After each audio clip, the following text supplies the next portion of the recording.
Samsung এর upcoming A55 এই ফোনটা নিরাশ করতে পারে। এছাড়াও কম দামের মধ্যে অ্যাপেল মানে তাদের এসি মডেল এসি 2024 কিন্তু পুরোপুরি মডার্ন লুকেই আসছে।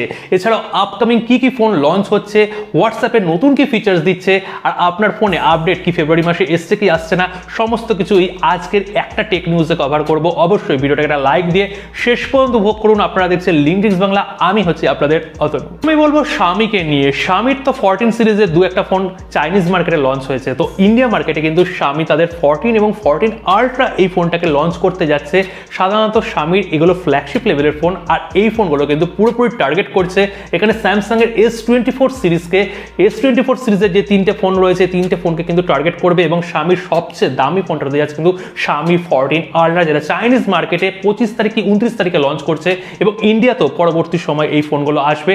আর সেখানে আমরা টাইটানিয়ামের ফ্রেমও কিন্তু দেখতে পাচ্ছি। তো অ্যাপেলের কম দামি ফোন, তাও আবার রিসেন্ট, তার মানে আমরা বুঝি মোটামুটি এসি সিরিজের ফোন। তো এসি সিরিজের 2024 এর মডেল কিন্তু আসবেই, পুরোপুরি কনফার্ম জুন জুলাই মাসের দিকে আসবে। আর এখানে কিন্তু মোটা বেজেল আর থাকছে না প্রিভিয়াস এসি মডেলের মতো, পুরোপুরি মডার্ন লুক থাকছে, বেজেল লেস ডিজাইন থাকছে, ডাইনামিক আইল্যান্ড থাকছে। আর ব্যাক সেকশনে আমরা একটা ক্যামেরাই পাবো পুরোপুরি সলিড, আর পুরো বায়োনিক যেগুলো আইফোন 15 সিরিজে লঞ্চ করে এসছে সেই বায়োনিকের প্রসেসর কিন্তু আমরা পুরোপুরি পেয়ে যাচ্ছি। দামটাও কিন্তু কম দাম থাকবে, ধরা হচ্ছে আন্ডার 50,000 এই প্রাইস ট্যাগের সাথে হয়তো এই ফোনগুলো আসতে পারে এসি সিরিজের। স্যামসাং এর যদি কথা বলি, স্যামসাং এর সবচেয়ে বিক্রিত সিরিজটা হচ্ছে, বিক্রিত মানে সবচেয়ে বেশি বিক্রি হয় এই সিরিজ হচ্ছে এ সিরিজের ফোন। আর আপকামিং স্যামসাং কিন্তু তাদের এ সিরিজের আন্ডারে A55 A35 এই দুটো মডেল লঞ্চ করছে। আর আমাদের পুরো পাখির চোখ ছিল A55 কে নিয়ে, কেননা A55 আমরা শুনেছি এখানে স্ন্যাপড্রাগনের 7 Gen 1 এই প্রসেসর দিয়ে তারা সম্ভবত লঞ্চ করতে যাচ্ছে, কিন্তু সেটা একটু বিগড়ে যেতে পারে।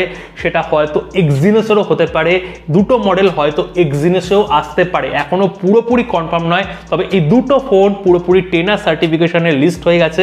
আর টেনার সার্টিফিকেশনের লিস্ট মানে খুব তাড়াতাড়ি দুটো ফোন লঞ্চ হবে, হয়তো ফেব্রুয়ারি এন্ডের মধ্যেই আমরা দেখতে চলেছি। আপনারা অনেকে কিন্তু ভিডিও মোটামুটি দেখেন, আবার অনেকে স্কিপ করে চলে যান, অনেকের পছন্দ হয় না। আপনারা কি চিন্তা ভাবনা করছেন আমাদের চ্যানেলকে নিয়ে? অবশ্যই নিজেদের মতামতগুলো কিন্তু শেয়ার করবেন। আপনারা অনেকে মতামত শেয়ার করতে ভুলে যান, দেখেন ভিডিও অনেকে ভুলে যান মতামত শেয়ার করতে, অবশ্যই কিন্তু করবেন। আর যারা হোয়াটসঅ্যাপ ব্যবহার করেন, এমন তো কেউ নেই যে হোয়াটসঅ্যাপ ব্যবহার করে না, তো হোয়াটসঅ্যাপে কিন্তু একটা ভালো আপডেট আসতে চলেছে, থার্ড পার্টি অ্যাপ্লিকেশনের সাপোর্ট। হ্যাঁ, আপকামিং ডেটে আপনারা হয়তো এই আপডেটটা দেখতে পাবেন।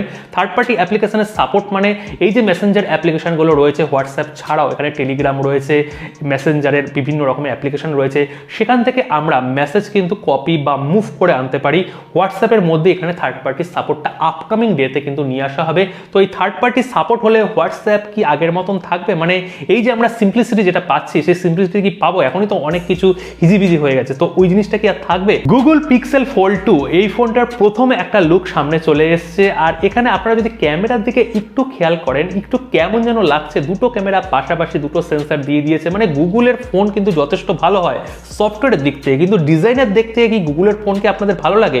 কোনো ফোন ভালো লাগে, কোনো ফোন ভালো লাগে না। ডিজাইনের দিক থেকে কিন্তু তারা সেইভাবে খাটে না। তো এই ফোনটার প্রথম এই ব্যাক সেকশনে যেটুকুনি লিক এসছে, আপনাদের কেমন মনে হচ্ছে? আমার কিন্তু তেমন ভালো লাগছে না। এবার দেখা যাক পরবর্তী সময় ফুল লুকটা যখন আসবে তখন নিশ্চয়ই আপনাদের সাথে শেয়ার করবো। অ্যান্ড্রয়েডের লেটেস্ট ভার্সন হচ্ছে অ্যান্ড্রয়েড 14। তো অ্যান্ড্রয়েড 15 আসতে চলেছে, কিন্তু তার ফিচার্স একটা লিক হয়ে গেছে। অ্যান্ড্রয়েড 15-এ আমরা বিভিন্ন অ্যাপ্লিকেশনে আর্কাইভ করতে পারবো, মানে 4-5টা অ্যাপ্লিকেশন বা তার থেকেও বেশি অ্যাপ্লিকেশন একসাথে আপনারা আর্কাইভ ফোল্ডারে ঢুকিয়ে রাখতে পারবেন এবং পরবর্তী সময়ে যখন ব্যবহার করবেন তখন বার করে নিতে পারবেন। কেননা অনেক অ্যাপ্লিকেশন আমাদের ফোনের মধ্যে এমন রয়েছে যেগুলো আমরা হয়তো 2 মাসে 3 মাসে একবার ব্যবহার করি, কিন্তু অ্যান্ড্রয়েড 14 ওই ফিচার্সটা এখন রয়েছে। যারা আপনারা One UI ব্যবহার করছেন, সেখানে কিন্তু স্যামসাং সুন্দরভাবে অপটিমাইজ করে দিয়েছে এবং সেখান থেকে আপনারা অ্যাপ্লিকেশনের সেকশনে গিয়ে আলাদা করে আপনারা কিন্তু আর্কাইভ করতে পারছেন। কিন্তু অ্যান্ড্রয়েড 15-এ এই ব্যাপারটাকে একটা এনহ্যান্স লেভেলে নিয়ে যাবে, সেখানে কিন্তু আপনারা খুব ভালোভাবে বিশদভাবে করতে পারেন। তো এই ফিচার্সটা আপনাদের কেমন লাগছে আপকামিং ডেটে যখন আসবে অ্যান্ড্রয়েড 15-এর সাথে?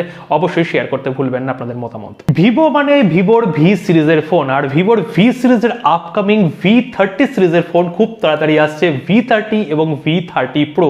V30 Pro-তে কিন্তু আমরা এখানে মিডিয়াটেক ডায়মেনসিটির 8200 প্রসেসরটা পেয়ে যাব এবং V30-তে আমরা পাবো এখানে স্ন্যাপড্রাগনের 7 Gen 3 প্রসেসর, মানে মোটামুটি ভালো প্রসেসরই দিচ্ছে। এছাড়াও curve AMOLED panel, 120 Hz refresh rate, back সেকশনে দুটো 50 মেগাপিক্সেলের ক্যামেরা, ফ্রন্ট সেকশনে সেলফি ক্যামেরা দুর্দান্ত হয় 50 মেগাপিক্সেল। এছাড়াও 4K ভিডিও রেকর্ডিংও আপনারা করতে পারবেন খুব তাড়াতাড়ি ইন্ডিয়াতে এবং বাংলাদেশে V30 সিরিজের ফোনগুলো চলে যাবে। আপনারা কি V সিরিজের ফোন ব্যবহার করেছেন ভিভোর?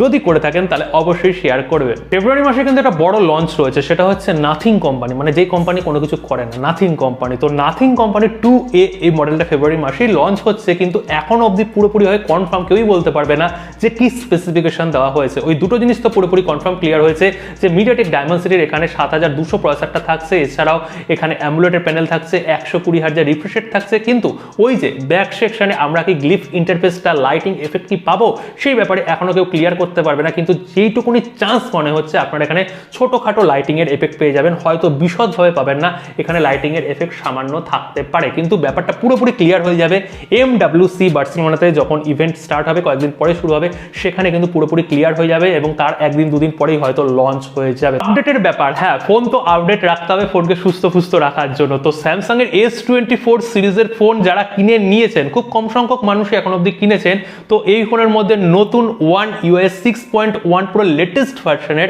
সিকিউরিটি প্যাচ লেভেলের সাথে, নতুন ফিচার্সের সাথে, অপটিমেশনের সাথে কিন্তু আপডেট রোল আউট করে দেওয়া হয়েছে। খুব তাড়াতাড়ি আপনারা 3-4 দিনের মধ্যে, এই উইকের মধ্যে পেয়ে যাবেন। এবং যারা S23 সিরিজের ফোন ব্যবহার করছেন, প্রত্যেকটা ফোন, সেই ফোনের মধ্যে কিন্তু ফেব্রুয়ারি মাসের সিকিউরিটি প্যাচ লেভেলের আপডেট চলে এসছে। যারা পাননি তারা একটু চেক করে দেখুন, যদি না পেয়ে থাকেন 2-3 দিনের মধ্যে কিন্তু S20 সিরিজের প্রত্যেকটা ফোনের মধ্যে কিন্তু পেয়ে যাবেন ফেব্রুয়ারি মাসের আপডেট। এছাড়াও আপনারা যারা HyperOS ব্যবহার করছেন বা MIUI 14 ব্যবহার করছেন, ফেব্রুয়ারি মাসের গুগলের কিন্তু এখানে আপডেট চলে এসেছে। গুগলের যে প্লে প্রোটেকশন যেটা রয়েছে, মানে প্লে স্টোরের যে সিকিউরিটি আপডেট, সেটা আপনারা জানুয়ারি মাসের পেয়ে যাবেন। ফেব্রুয়ারি মাসে এসছে কিন্তু জানুয়ারি মাসের আপডেটটা পেয়ে যাবেন, ওটা করে নেবেন। ওই প্লে স্টোরের মধ্যে যত রকমের স্প্যামিং হচ্ছে, যত সব আনওয়ান্টেড অ্যাপ্লিকেশন, সেখান থেকে কিন্তু আপনারা প্রোটেকশন পেয়ে যাবেন। তো আজকের টেক নিউজটা কেমন লেগেছে অবশ্যই শেয়ার করবেন আপনাদের মতামত। কালকে দেখা হচ্ছে নতুন ভিডিওর সাথে। সকলে ভালো থাকবেন, সুস্থ থাকবেন।